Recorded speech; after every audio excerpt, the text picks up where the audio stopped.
Di ufuk lautan Aceh, bayang-bayang kapal perang penjajah mengintai, siap menelan kedaulatan sebuah bangsa. Angin menderu, ombak mengganas, dan di tengah badai itu, seorang wanita berdiri menantang maut, Laksamana Keumalahayati, sang muslimah yang pedangnya menggetarkan dunia. Dengan sorot mata penuh api, ia memimpin 2.000 Inong Bali, para janda pejuang yang haus balas dendam, melawan Portugis dan Belanda di Selat Malaka yang berlumur darah. Ini bukan sekadar pertempuran, ini adalah kisah epik tentang keberanian yang merobek langit, pengorbanan yang mengguncang bumi, dan kemenangan yang mengukir legenda abadi. Beranikah kalian menyaksikan sejarah yang ditulis dengan darah dan keimanan? Dengarkan dan rasakan getarannya.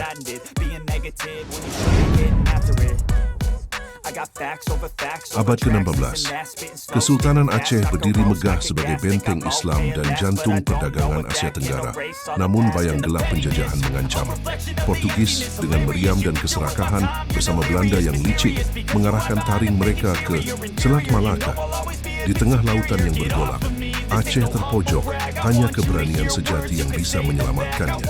Dari kegelapan itu, muncul Keumalahayati, putri tanah rencong yang dilahirkan untuk melawan takdir dan menumpas musuh. Bayangkan seorang gadis muda, berdiri di bawah terik matahari. Tangannya menggenggam pedang, keringat bercucuran di Akademi Militer Mahat Baitul Maqdis. Di sini, kegraina Keumalahayati diasah, bukan hanya menjadi pejuang, tetapi Laksamana wanita pertama yang memimpin armada laut Aceh. Setiap gerakan, setiap strategi, setiap doa yang ia panjatkan adalah bukti dedikasi tak tergoyahkan. Ia bukan sekadar prajurit, ia adalah badai yang siap menghancurkan siapa saja yang berani menantang. Aceh! Duka adalah api yang membakar. Ketika suami-suami pejuang Aceh gugur, meninggalkan luka di hati para janda, Keumalahayati mengubah tangis menjadi teriakan perang. Ia membentuk Inong Bali, 2.000 wanita yang kehilangan segalanya, namun menemukan kekuatan dalam kesatuan. Dengan pedang terhunus dan hati penuh dendam suci, mereka mengikuti Keumalahayati, siap mencabik-cabik penjajah hingga ke tulang mereka. Ini adalah pasukan yang lahir dari air mata, namun bertempur dengan darah. Tanggal 11 September 1599 menjadi saksi pertempuran yang mengguncang lautan. Cornelis de Houtman, panglima Belanda yang congkak, berani menantang Aceh. Namun Keumalahayati bukan wanita yang bisa diremehkan. Dengan kapal-kapal perangnya ia menyerbu musuh, menaiki geladak kapal de Houtman dalam badai peluru dan ombak. Di tengah denting pedang dan jerit kematian, ia berhadapan langsung dengan de Houtman.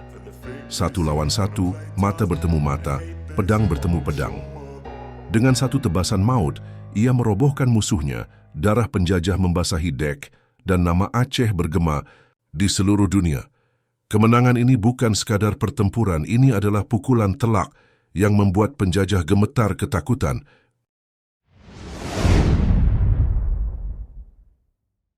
Keumalahayati bukan hanya petarung, tetapi juga otak di balik strategi Aceh. Ia duduk bersama utusan Inggris, memaksa mereka mengakui kekuatan Aceh dengan rasa kagum. Ia menuntut Belanda berlutut, membayar denda atas keangkuhan de Houtman.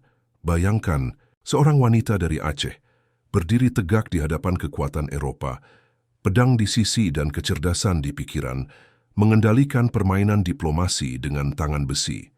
Ia adalah bukti bahwa keberanian dan akal bisa mengalahkan apapun.